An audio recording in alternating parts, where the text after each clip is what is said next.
Blue Ocean Strategy by W. Chan Kim and RenA Mauborgne. Picture this: an old circus tent, paint peeling off its worn canvas, with only a handful of families scattered across the empty bleachers. For over 100 years, the circus had been slowly dying.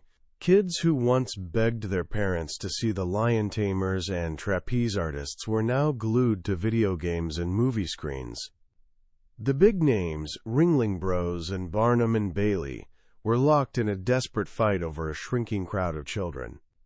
They battled over the same tired things: whose clowns were funnier, whose acrobats were more daring, whose animals were more exotic. The math was brutal. Costs climbing, ticket sales dropping. It looked like curtains for the traveling circus. Then something extraordinary happened. In 1984, a ragtag group of street performers from Canada did the unthinkable. They didn't try to out-circus the circus giants. They didn't play by the old rules at all.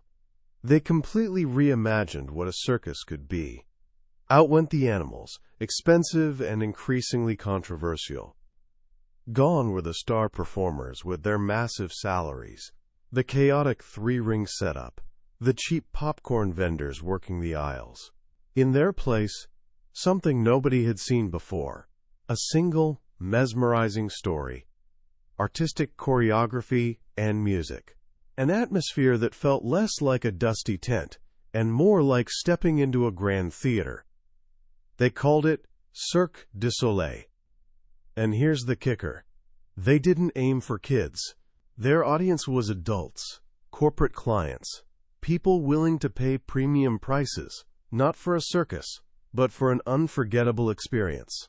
In less than 20 years, Cirque du Soleil matched the revenue that took the old circus giants over a century to achieve. They didn't beat the competition. They made the competition completely irrelevant.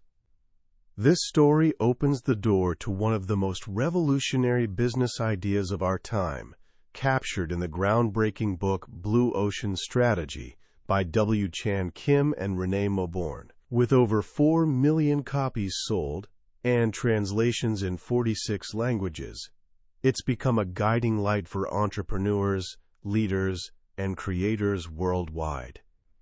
The authors, two brilliant professors, spent over a decade studying more than 150 strategic moves across 30 industries, spanning more than 100 years.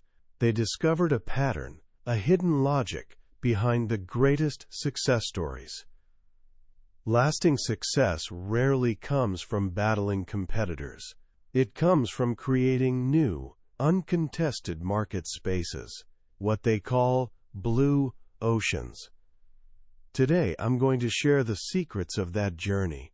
By the end, you'll understand not just what a blue ocean is, but how to find and create one yourself.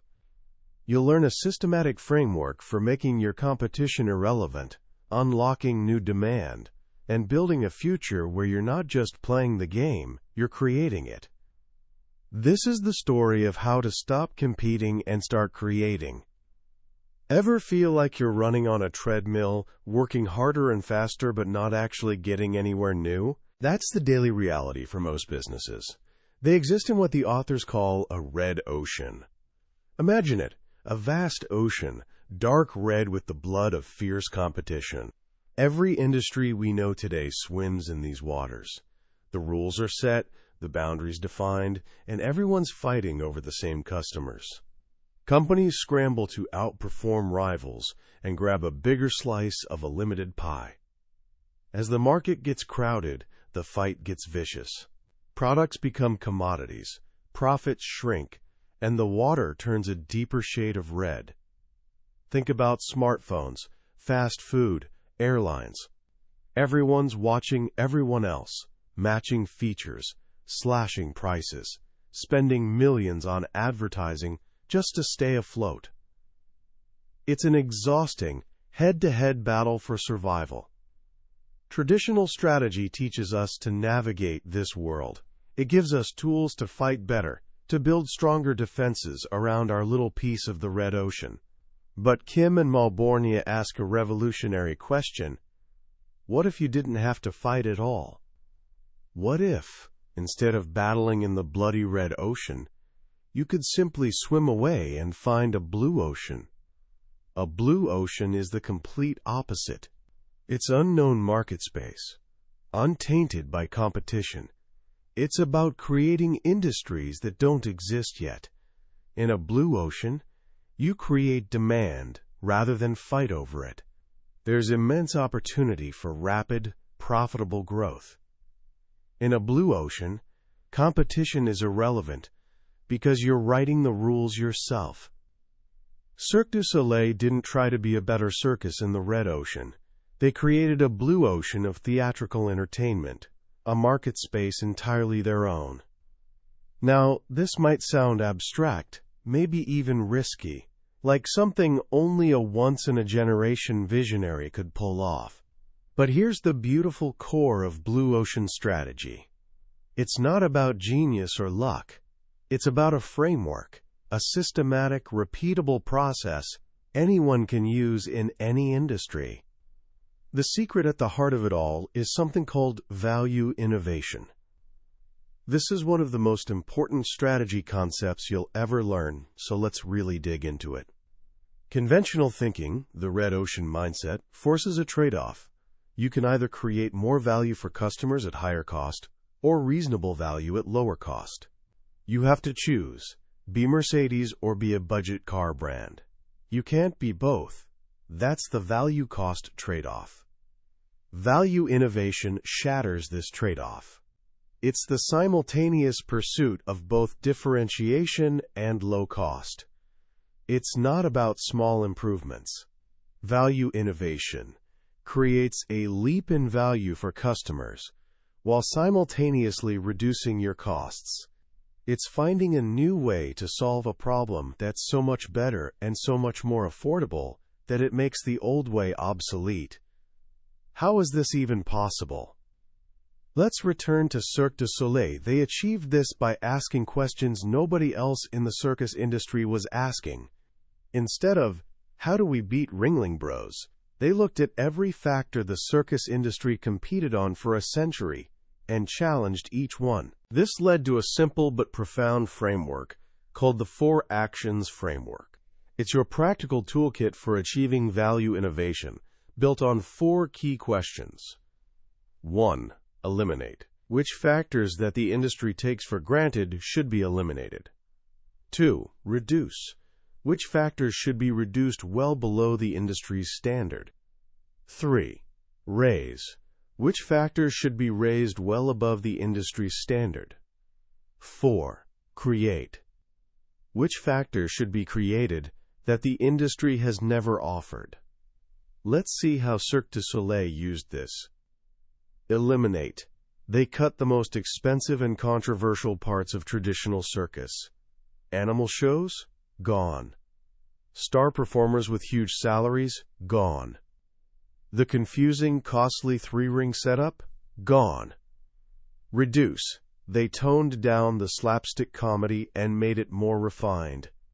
They reduced the sense of danger, making it less heart-pounding spectacle and more enchanting performance. By eliminating and reducing these factors, Cirque du Soleil dramatically slashed costs.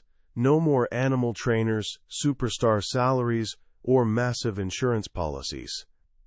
But they didn't stop there. They looked at a completely different industry, theater, to see what they could add. They elevated the venue itself. Instead of a cheap, dusty tent, they created a luxurious, comfortable environment reminiscent of an opera house. They glamorized the tent. Create. This is where magic happened. They introduced elements the circus world had never seen. A theme and storyline, giving the show intellectual and artistic depth. Artistic music and dance. Multiple productions, like Broadway shows, giving people a reason to come back again and again. By raising and creating these new factors, they offered an experience radically different and far more valuable to a new audience of adults. They created a leap in value. And because they'd ruthlessly cut costs by eliminating and reducing other factors, they could do all this while staying incredibly profitable. They broke the value-cost trade-off. They achieved both differentiation and low cost. That's value innovation in action. It's not about outcompeting. It's about reconstructing the very elements of your industry to create something new. To make this even clearer, the authors give us another brilliant tool, the strategy canvas. Imagine a simple graph. On the horizontal axis, list all the key factors an industry competes on.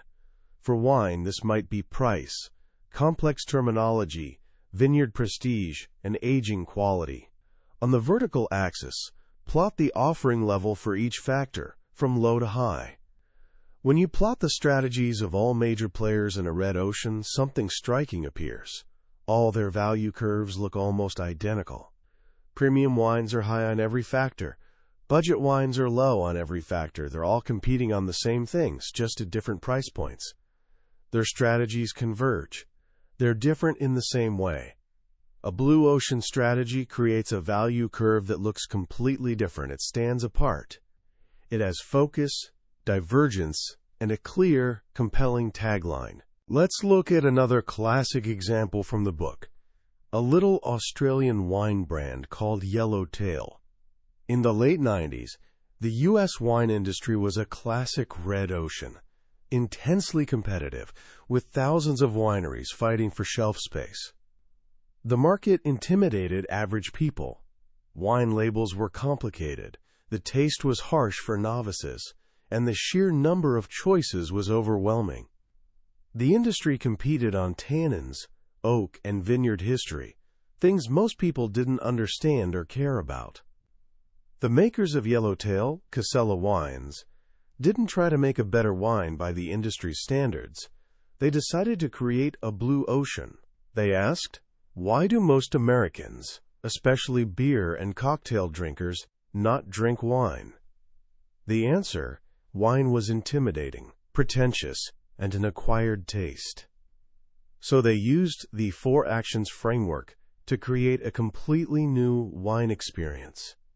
Eliminate all the complex wine jargon from the bottle. No more talk of tannins or malolactic fermentation. They also eliminated aging requirements. This wine was meant to be drunk now. Reduce. They simplified the wine's taste, made it soft, sweet, and fruity, instantly accessible, more like a cocktail than traditional wine. They also dramatically reduced choices. Instead of dozens of varieties, they launched with just 2, Chardonnay and Shiraz. Raise. Interestingly, they didn't raise anything the traditional industry cared about, but they did partner with retail stores in a new way, making employees brand ambassadors. Create. They introduced 3 things entirely new to wine. First, easy drinkability. This wasn't a wine requiring years to appreciate. Second, ease of selection. With only 2 options and a simple, vibrant kangaroo label, the choice was effortless. Third, fun and adventure. The brand felt bold, laid back, Australian, the opposite of a stuffy French chateau. When you plot Yellowtail's strategy on a strategy canvas, its value curve looks nothing like other wines. It zigzags across the chart, low on traditional factors, but high on new ones nobody else competed on. It was focused, divergent, and had a compelling tagline, a fun, simple wine to be enjoyed every day. The result? Yellowtail became the fastest-growing wine brand in the history of both the Australian and U.S. wine industries. It didn't just steal customers from other wines, it grew the entire market by bringing in millions of non-wine drinkers. It created a massive blue ocean. So value innovation is the what, and the 4 actions framework and strategy canvas are the tools to design it. But this leads to the next big question. Where do you even begin looking for these opportunities? How do you find the right path to a blue ocean? This is where the authors provide another incredibly practical part of their framework, the 6 paths. These are 6 systematic ways of looking at the world to help you reconstruct market boundaries and discover new opportunities. Think of them as 6 different lenses to see what others miss. Path 1. Look across alternative industries. Companies don't just compete within their own industry, they compete with alternatives serving the same purpose. A movie theater doesn't just compete with other theaters, it competes with restaurants, bars, and staying home to watch Netflix. All are alternatives for a night out. A fantastic example is NetJets. They created the blue ocean of fractional jet ownership. Before NetJets, corporate executives needing to fly had 2 choices: fly first-class commercial or buy a multi-million-dollar private jet. These were the alternatives. NetJets looked at why people chose each one. People chose commercial for cost, avoiding the huge upfront jet investment. People chose private jets for speed, convenience, privacy, and direct point-to-point flying. NetJets created its blue ocean by combining the best of both worlds. They offered the convenience and speed of a private jet at a price closer to first-class commercial. How? By selling a fraction of a jet, say 1/16th ownership, entitling the owner to 50 hours of flight time yearly. They eliminated the massive fixed cost of ownership and management hassles while delivering core private travel benefits. They didn't compete with airlines or jet manufacturers. They created a new market in the space between them. Path 2. Look across strategic groups within an industry. Strategic groups are companies within an industry pursuing a similar strategy. In cars, you have luxury brands like Mercedes and BMW in one group, economy brands like Hyundai and Kia in another. They rarely pay attention to each other. Curves created a blue ocean in women's fitness by looking across 2 strategic groups: traditional expensive health clubs and low-cost home exercise programs. Why do women trade up to health clubs? Mainly for the discipline and motivation of working out with others.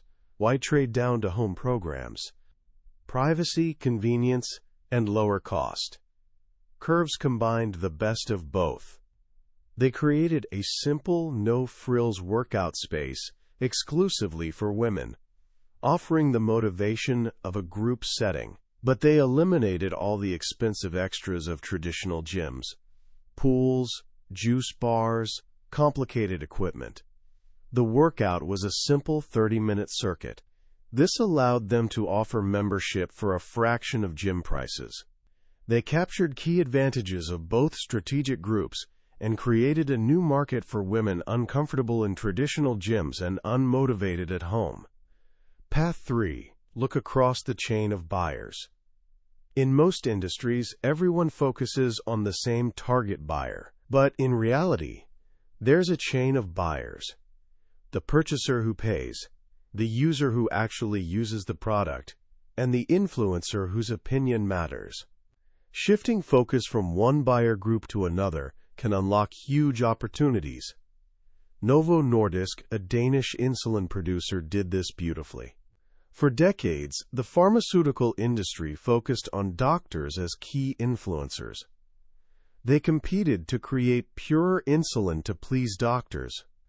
But Novo Nordisk shifted focus to the users, the patients themselves. They discovered that, for patients, the biggest problem wasn't insulin purity, it was the difficulty and embarrassment of administering it. The whole process of vials, needles, and syringes was complex and carried social stigma.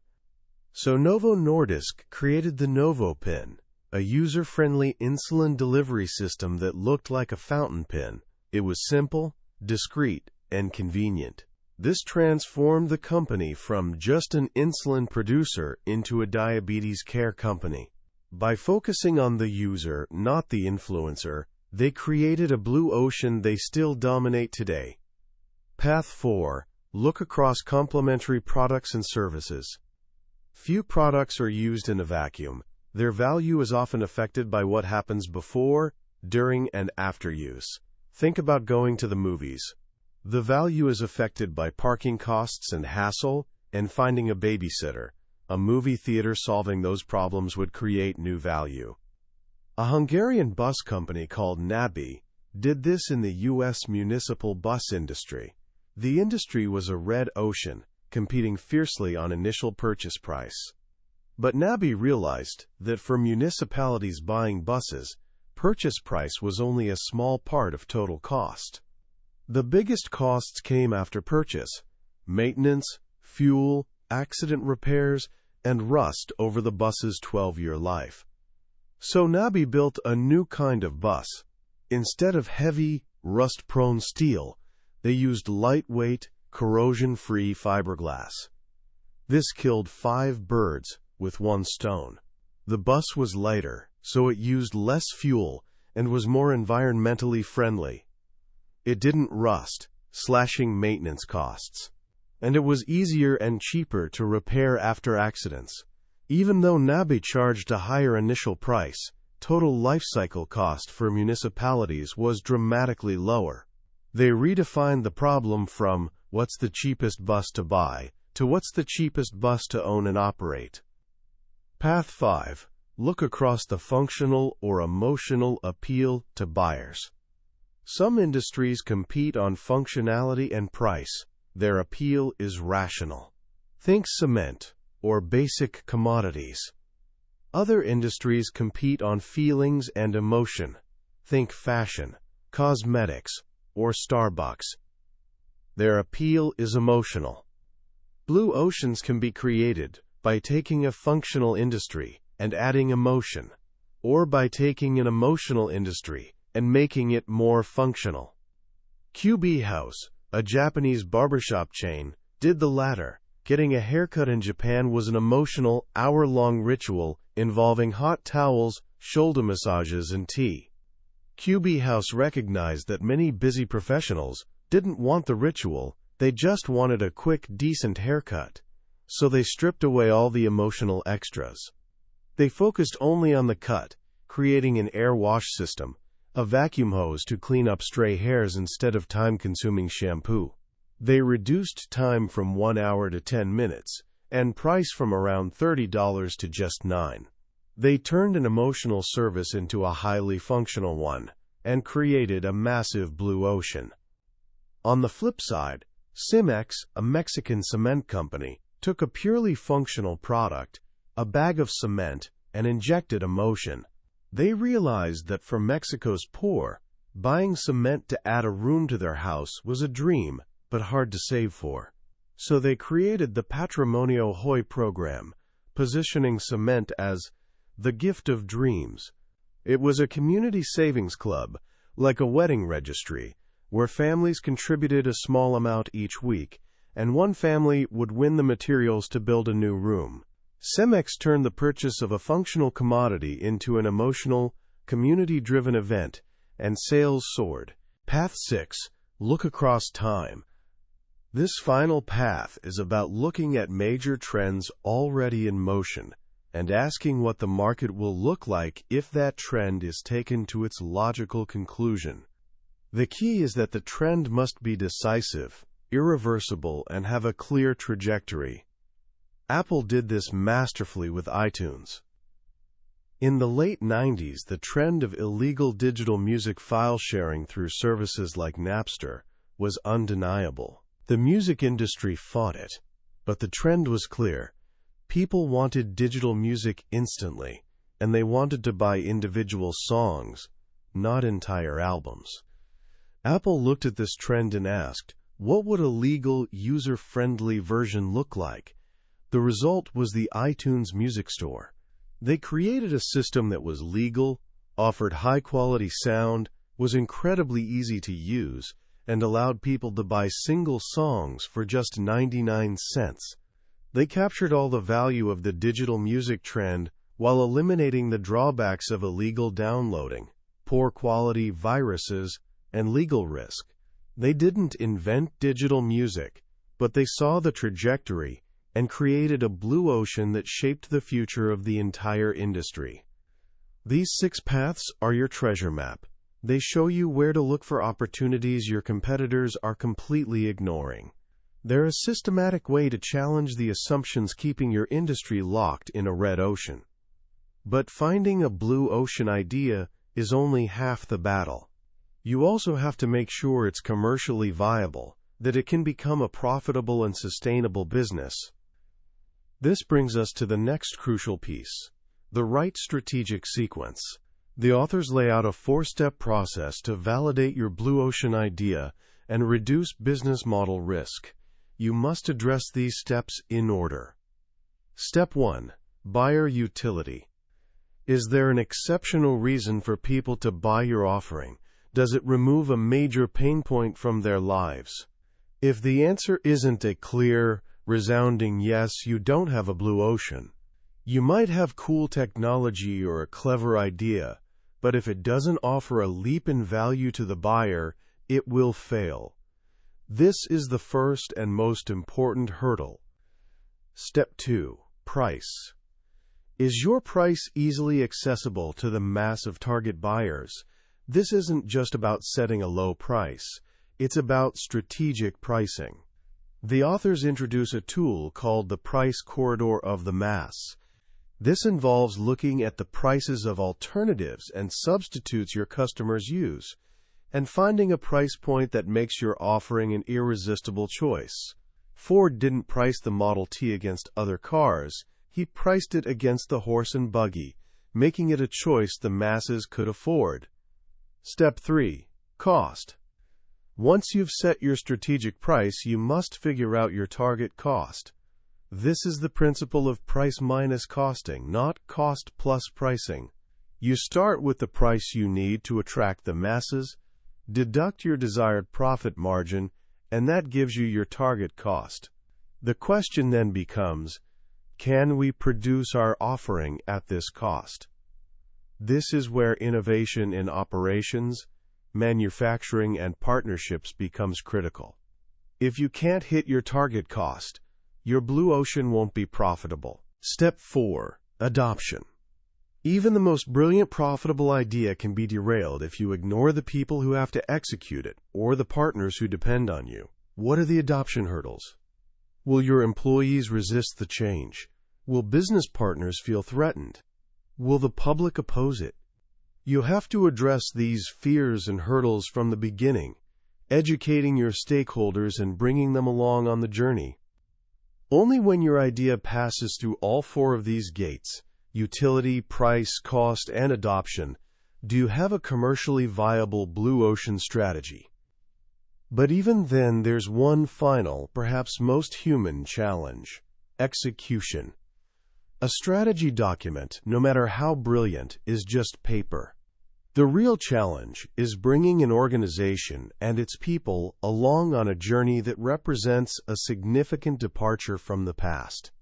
This is where the last 2 principles of blue ocean strategy come into play, and they're all about leadership and people. The first is what the authors call tipping point leadership. Conventional wisdom says that to create massive organizational change, you need massive resources and lots of time. But tipping point leadership flips this idea on its head. It argues that in any organization there are people, acts, and activities with disproportionate influence on performance. The key isn't to move the entire mass of your organization at once, but to focus efforts on these key leverage points to create a rapid, contagious movement, an epidemic of change. The book tells the incredible story of Bill Bratton, who became New York City's police commissioner in the 90s. At the time, the city was on the verge of anarchy. Crime was at an all-time high. The police force of 36,000 officers was demoralized, and the budget was frozen. It was a managerial nightmare. Yet in less than 2 years, without a budget increase, Bratton turned New York into the safest large city in America. How? By using tipping point leadership to overcome the 4 key hurdles to execution. First, the cognitive hurdle, making people aware of the need for change. Bratton didn't use numbers or PowerPoint. He made his senior officers ride the subway, the electric sewer as it was called, day and night. They came face to face with the graffiti, the turnstile jumpers, and the fear citizens felt every day. The ugly reality was inescapable. Seeing is believing. Second, the resource hurdle, executing a major shift with limited resources. Bratton didn't ask for more money, he refocused what he already had. He discovered that the vast majority of crimes occurred in a few hotspots, so he pulled officers from safe, quiet areas and concentrated them on these hotspots. He also found cold spots, activities consuming huge resources for little impact, like the 16 hours it took an officer to process a single arrest. He created bust buses, mobile processing centers that cut that time to 1 hour, freeing up thousands of hours of police time. Third, the motivational hurdle, getting people energized to execute the new strategy. Bratton focused on the kingpins, the 76 precinct commanders, who were key influencers in the organization. He put them in a fishbowl. Every 2 weeks, they had to attend a meeting where their performance was displayed on huge screens for all their peers and superiors to see.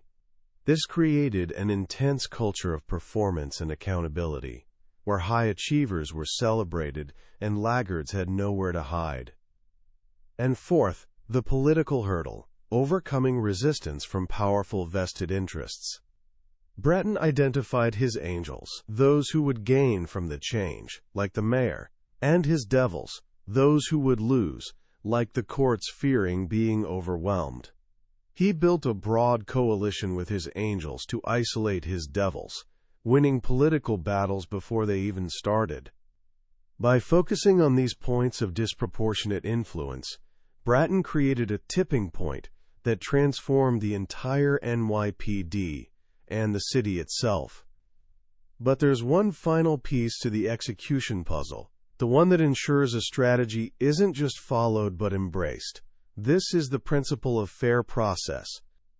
This is the idea that people care not just about the outcomes of decisions, but about the fairness of the process used to make them. When people feel the process is fair, they develop trust and commitment. They go from compulsory execution to voluntary cooperation. They go beyond the call of duty. Fair process consists of 3 simple principles. The authors call them the 3 E's. 1. Engagement, involving people in the decisions that affect them, asking for their input and allowing them to challenge ideas. This shows respect for their intelligence. 2. Explanation, explaining why a final decision was made. Even if people's ideas aren't adopted, if they understand the rationale, they're far more likely to trust the decision. 3. Expectation clarity. Once a decision is made, making sure everyone knows the new rules of the game, the new standards they'll be judged by, and the consequences of failure. When these 3 principles are practiced, people feel recognized, both intellectually and emotionally. They feel their ideas are valued, and they're treated with dignity. This builds a powerful culture of trust. That's the bedrock of great execution. Without it, even the best strategy can be sabotaged by the very people you need to bring it to life. And so we come full circle. Blue Ocean strategy isn't just a theory about markets. It's a holistic philosophy for creation. It starts with a bold vision to make competition irrelevant, provides a practical toolkit to find and build that vision, and ends with a deeply human approach to leadership that inspires people to make that vision a reality. It's a journey from the bloody waters of the Red Ocean, filled with rivals and limits, to the clear, wide-open expanse of the Blue Ocean, a space of creation, of growth, and of new possibility. As we step back and look at the vast landscape of ideas presented in Blue Ocean strategy, what truly stands out is its profound sense of optimism. In a world that so often feels defined by scarcity and zero-sum competition, this book offers a powerful alternative. It reminds us that the limits of an industry aren't fixed, they're constructs of our own minds. And what we can imagine, we can create. The most powerful lesson, for me, is the shift in mindset from being a competitor to being a creator. The red ocean pulls you into a reactive state, constantly looking over your shoulder, benchmarking, trying to keep up. It's a game of inches, of marginal gains. But the blue ocean mindset is proactive. It encourages you to look at the world with fresh eyes, to see not what is, but what could be. It's about asking different questions, not how do we beat our rivals, but how do we make our rivals irrelevant by creating a leap in value for our customers. This isn't just a business lesson, it's a life lesson. It applies to your career, your personal projects, even your own development. Are you trying to be a slightly better version of someone else in a crowded field? Or are you trying to create a unique space where your specific talents can shine? The second thing that makes this book so enduring is its practicality. It's not high-minded philosophy with no grounding in reality, it's a toolkit. The strategy canvas, the 4 actions framework, the 6 paths, these aren't just concepts to discuss in a boardroom. They're practical tools you can pick up and use today. They give you a structured way to channel your creativity and turn a spark of an idea into a robust strategy. So how can you start applying these ideas in your own life right now? Here are a few simple actions to get you started. First, try sketching a quick strategy canvas for an industry you know well. It could be the coffee shops in your town, the video games you play, or the social media apps on your phone. What are the key factors they all compete on? Plot their value curves. You'll likely see how similar they all are. Now imagine a new curve. What could you eliminate, reduce, raise, or create to offer something completely different? This simple exercise can train your mind to see blue oceans everywhere. Second, apply the 4 actions framework to a product or service you use every day. Think about your experience with your bank, your cell phone provider, or even your school's cafeteria. What could they eliminate that's just a waste of time and money? What could they reduce that's over-engineered? What could they raise to a new level of quality or convenience? And what could they create that would solve a problem you didn't even know you had? This is the muscle of value innovation. The more you use it, the stronger it gets. Finally, think about the non-customers. Pick a hobby or activity you love. Maybe it's playing chess, coding, or hiking. Now think about the 3 tiers of non-customers for that activity. Why are some people on the edge, about to quit? Why do others refuse to even try it? And why have some people never even considered it? If you could find the commonalities in their reasons, you might just discover a way to reinvent that activity and bring a whole new wave of people into it. Blue Ocean Strategy is more than a guide to winning in business. It's an invitation to think differently, to challenge the status quo, and to believe in the power of creation. It teaches us that the most powerful act isn't to fight over the existing world, but to build a new one. That was a summary of Blue Ocean Strategy by W. Chan Kim and RenA Mauborgne. We've journeyed through the core ideas today, but I'll be honest with you, a summary can only ever be a map. The real treasure is found when you make the journey yourself. The true magic happens in the quiet moments of reading, when a particular story or simple phrase connects with your own experience in a way you never expected. This summary is designed to be your compass, to help you decide if this book is a journey worth taking. If anything we've talked about today has sparked a fire in you, I encourage you to grab a copy. Reading it isn't just about learning, it's an experience that can genuinely change the way you see the world and your place in it.